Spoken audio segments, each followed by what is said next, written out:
What is going on, guys? I am back today to talk about another horror movie sequel. And recently I released my review for the film Escape Room, which was directed by filmmaker Adam Robitel, who directed a film I really enjoyed called The Taking of Deborah Logan. And despite all the flaws that Escape Room had, and despite all the problems I had with it, I still enjoyed myself watching it. I think that it's definitely a movie that could have been a lot more engaging if it had an R rating. I think the pacing wasn't all that great. There were some problems I had with the performances, but it was a fun movie that really relied on its creativity in the rooms themselves.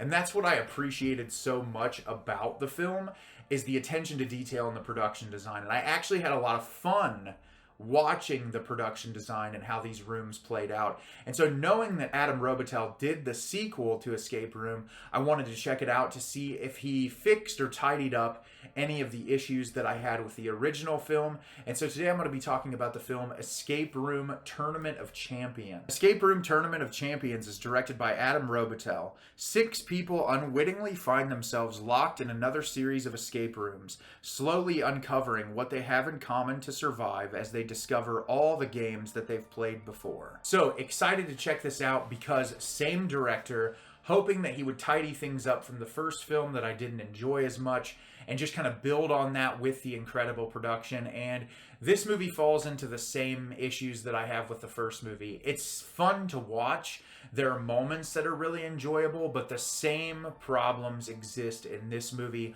that exist in the first film. There's some pacing issues. The performances aren't all that great. There are moments, but for the most part, it's the dialogue reading isn't all that fantastic. It definitely has some really corny moments, especially in some of the twists that the movie have. I don't know. It didn't work for me 100%, but I'll talk about it more in detail when I break the movie down. So at the beginning of this film, we're reintroduced to Zoe and Ben, who are the survivors from the first film.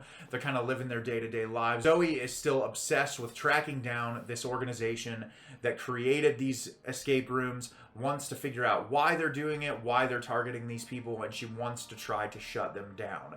And Ben is kind of just wanting to continue his life, but he finally caves in with Zoe and decides, okay, we'll hunt it down together, we'll figure this out. So they end up trying to get on a plane. She can't get on a plane. She's still super stressed about it because of her previous trauma.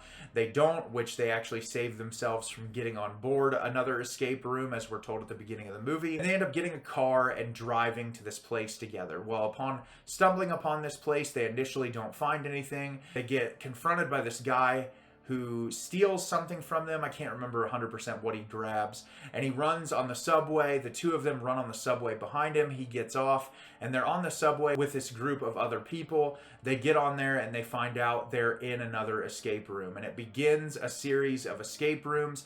Their car detaches from the rest of the subway cars, and then they're trapped in this escape room and have to once again find a way to survive. So this film takes a little bit different of an approach. The first scene in this film is giving us these new characters. One of them is the one of the puzzle makers and his daughter and his wife, and we're trying to figure out their relationship. How are they going to play into the story? And that was interesting. I liked that they went a different angle and tried to do something different. And then we cut back into our regular story.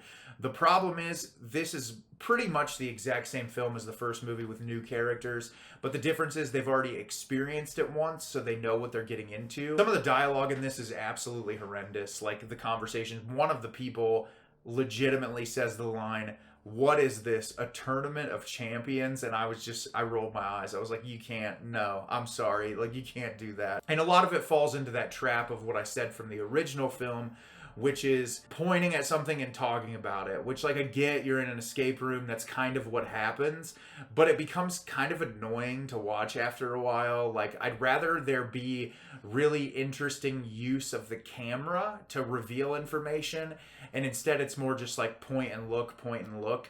I do, once again, love the production design in this film. I think that the way that the rooms are set up is really interesting, that it keeps you engaged because of the way that these rooms look and the way that it kind of draws you in to how different each one is and the peril that happens to each one of these characters. Because of the attachment that you have to the character from the first film, you care about them more than you do the other people. I still don't feel like there's a lot of build up for any of them to really feel any kind of emotional weight when one of them gets killed off.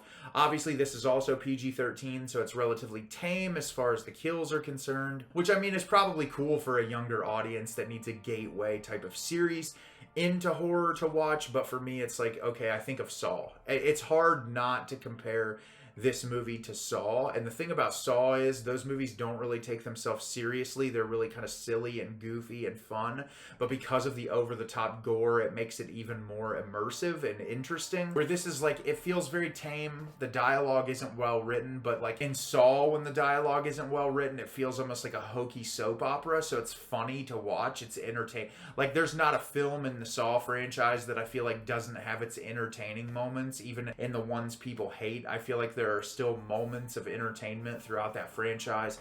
And what provides the entertainment in Tournament of Champions is really the rooms themselves. That's really what brings this film to life, makes it interesting. When you get this third act twist in this movie, I didn't really care about any of it. I thought that it was like, okay, you're trying to continue this on. You want to like have some other new thing introduced. I did like Isabel Fuhrman's performance in this. I think she's phenomenal in everything she shows up in. A lot of people know her from the Orphan films, and she's really great in this movie for the limited amount of time that she's in it. Taylor Russell does a really nice job. I feel like the rest of the performances in it are fine. No one's really like terrible. No one's really all that memorable either. And I don't know, this wasn't a movie I didn't enjoy. I just kept thinking about what could have been better with it. I kept thinking about, in the hands of a different director, this is what this movie could have been, and I kept going back to what it actually was, which was underwhelming, unfortunately. And I think there's a lot worse out there